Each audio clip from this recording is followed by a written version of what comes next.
a podcast by TunukaMedia. My name is Yemi, and I'll be your host for the show.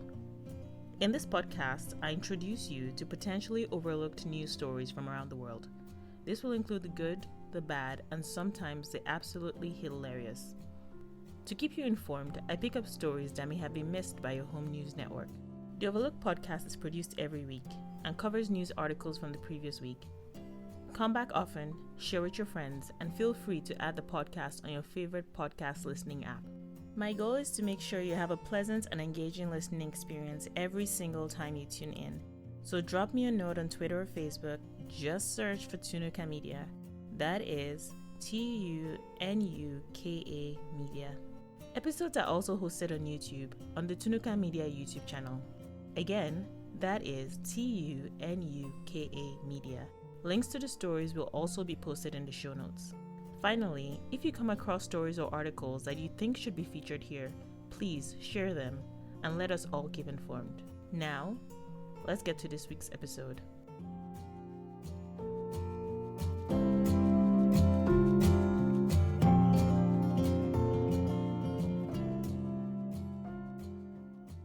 The government of Portugal has regularized all immigrants who have pending applications with the Foreign and Border Services Office in a move to fight COVID-19. The government determined that all immigrants with a resident permit applications pending with the SEF are now in a regular situation and have access to the same rights as other citizens, including social support. The measure will also cover asylum seekers. It is considered a measure of duty in a solidarity in times of crisis, according to the minister, Eduardo Cabruta. The reference date is March 18th and the day of the declaration of the state of national emergency.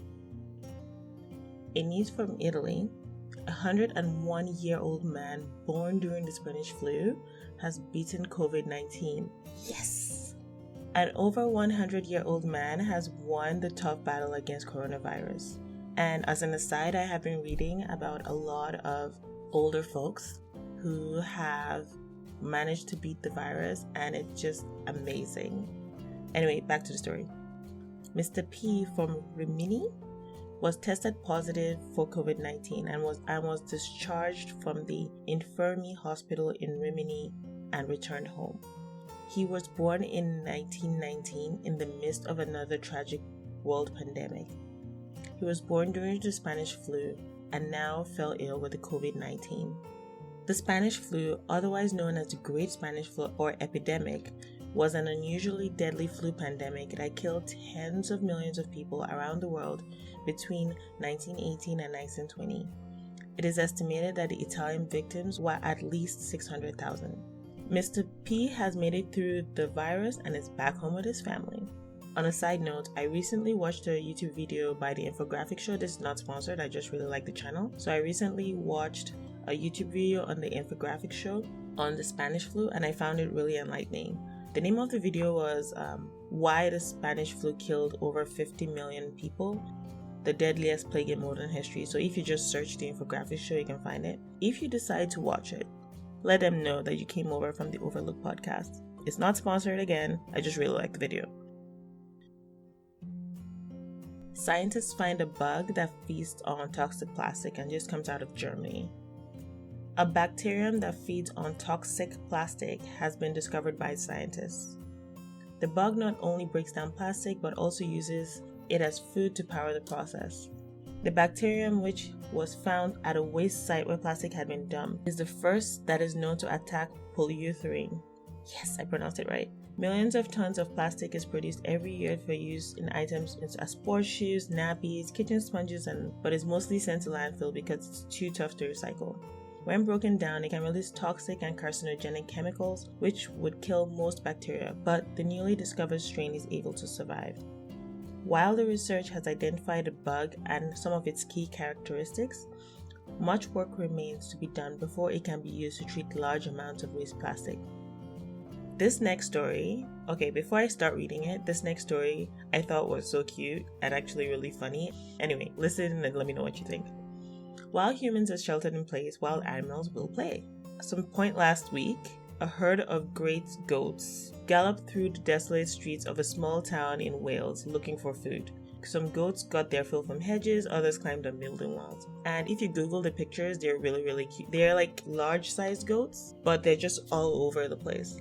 Anyway, back to the story. With businesses closed and the towns and cities emptied out, people are getting a glimpse of what animals that usually keep their distance do when they are left alone. There's been stories from around the globe about animals coming out while humans are being sheltered in place. The links will be in the show notes. The Guinean opposition last Saturday, March 28, rejected the result of a constitutional referendum which they fear will be used by President Alpha Condé to extend his grip on power. The proposal to change the constitution was hugely controversial in the West African state, spurring mass demonstrations in which at least 32 people have been killed. Guinea is currently under a state of emergency, which was declared by President Condé. The move was part of a measure to contain the spread of the coronavirus pandemic. Legislative elections hampered by low voter turnout. The story is from Mali. The polls went ahead despite the unfolding of the COVID-19 crisis and the kidnapping of opposition leader Somalia Cisse on March 25th. Cisse was abducted along with 6 members of his team while campaigning in the center of the country, in a town near Funke. A climate of fear and uncertainty meant that many would-be voters chose to stay at home. A few turned out to vote in Mali's long-delayed parliamentary elections over the weekend. In addition to concerns over the spread of the virus, which meant that many chose to stay home, at least 200,000 people who had been displaced by violence were also unable to vote. An official turnout figure was not available at the closing of the polls. However, observers from a group of civil society associations estimated that the figure was close to 7.5%. The election had also been postponed several times. The last parliamentary poll was held in 2013, which saw President Ibrahim Keita's rally for Mali's party win a significant majority. The next parliamentary election was due to be held in late 2018 following Keita's re-election. However, the vote was repeatedly deferred owing to security issues. Observers had hoped that the election of a new parliament on Sunday would lead to reforms. North Macedonia joins the North Atlantic Treaty Organization, NATO. The North Macedonian president has signed a final accession document required for the country to become the next member of NATO. The president signed the so-called Instrument of Accession after Spain became the last alliance member to ratify the former Yugoslav republic's membership. Greece had been one of the main objectors to North Macedonia's NATO and European Union accession due to an age-old dispute between Athens and Skopje. Until 1991, North Macedonia was known as the Yugoslav Republic of Macedonia. Until it became independent, it was named Macedonia. Greece had already had a region called Macedonia, which included much of the ancient kingdom of Macedonia ruled by Alexander the Great. Both Greece and North Macedonia take a lot of pride in their ancient past and consider Alexander the Great an integral part of their history and national identity. Part of the name dispute included Greece's worry that North Macedonia may make claims over the Greek region of Macedonia. The dispute was formally resolved in 2017, when both parliaments voted to approve the name change to North Macedonia. With this move, North Macedonia joins the largest security alliance in the world, made up of almost 1 billion citizens from 30 member states. On the same day, North Macedonia, alongside Albania, received a final green light from EU members to start EU membership talks. These are a major positive development for both Europe and NATO, but they will go on without much ceremony. A gender reveal party mixed with explosives oh my word, why would you even do that? A gender reveal party mixed with explosives have sparked a 10-acre fire in Florida. It's reported to have happened on Saturday, the 28th. The county has been prohibiting open burning because of an increase in fires. Officials say to follow the rules in order to avoid straining medical resources during the COVID-19 pandemic. A violation of the burn ban comes with a violation of the burn ban comes with up to $500 US fine and jail time. Okay, so this story, I'm not sure if it's all nice or just that's kind of nice or nice. Like, I'm not sure what to feel about the story, but I'm just gonna read it and you guys can be the best judge. So, ransomware gangs have announced that they would stop attacking healthcare organizations during pandemic. A leading cybercrime gang promised not to attack healthcare organizations during the COVID-19 pandemic. The cybercrime groups behind two of the most prolific ransomware threats have issued statements that they will not attack healthcare and medical targets during the coronavirus pandemic. Interestingly, one of the gangs has said that if a medical or healthcare organization does get hit, they will provide a decryptor code for free. Google will publish user data to help government tackle the COVID-19 pandemic. Google will publish location data from its users around the world from Friday to allow governments to gauge the effectiveness of social distancing measures put in place to combat the COVID-19 pandemic. The report on users' movements in 131 countries will be made available on a special website and will chart movements trends over time by geography, according to the post in one of the company's blogs. Trends will be displaying a percentage point increase or decrease in visits to locations like parks, shops, homes, and places of work, not the absolute number of visits, said the post, signed by Jen Fitzpatrick, who leads Google Maps, and the company's chief health officer, Karen DeSalvo.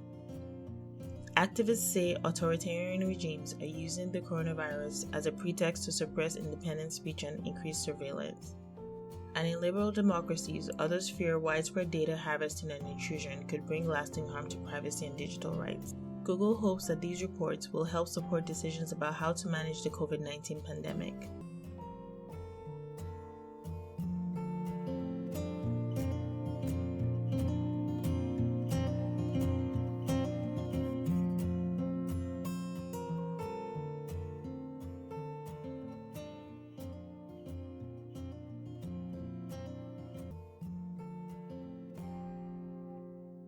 For the honorable mentions, Elon Musk announces free delivery of FDA-approved ventilators to hospitals worldwide. Tesla CEO Elon Musk on Tuesday announced that his company has extra FDA-approved ventilators for hospitals around the world in dire need of more medical equipment to combat the COVID-19 pandemic. In a tweet, Musk said that free ventilators were shipped to hospitals worldwide within Tesla delivery regions at no charge. Musk added that the only requirement to obtaining the ventilators is that they be used immediately for patients and not stored in the warehouse. In rural America, cops are delivering groceries to vulnerable residents. This comes out of Kansas.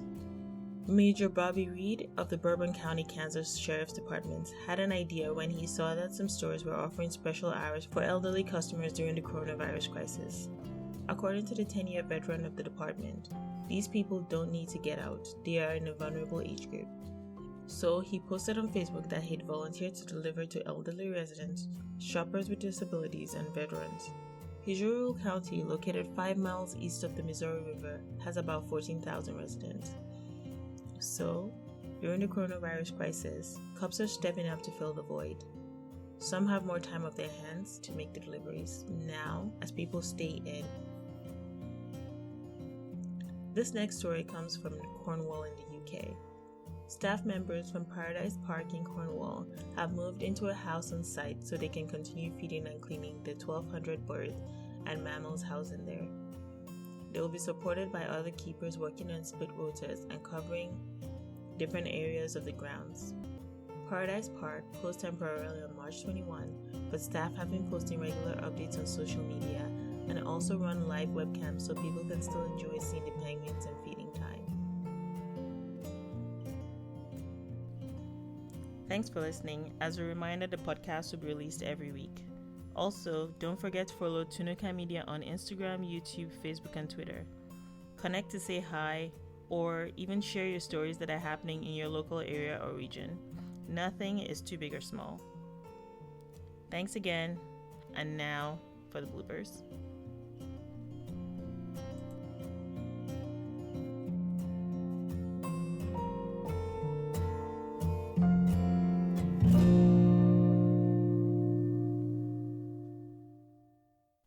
This news was published by Publico from Portugal. COVID, and now regular situation. Mr. P from Rimini was positive of the charge. A bacterium that feeds on toxic. Scientists find a bug that feeds on toxic. I can't pronounce toxic. Toxic. Ugh. The proposal to change the constitution was So, during the coronavirus crisis, CUPs and offices around the US are stepping in to fill the void. Some have more time on their hands right now to make deliveries.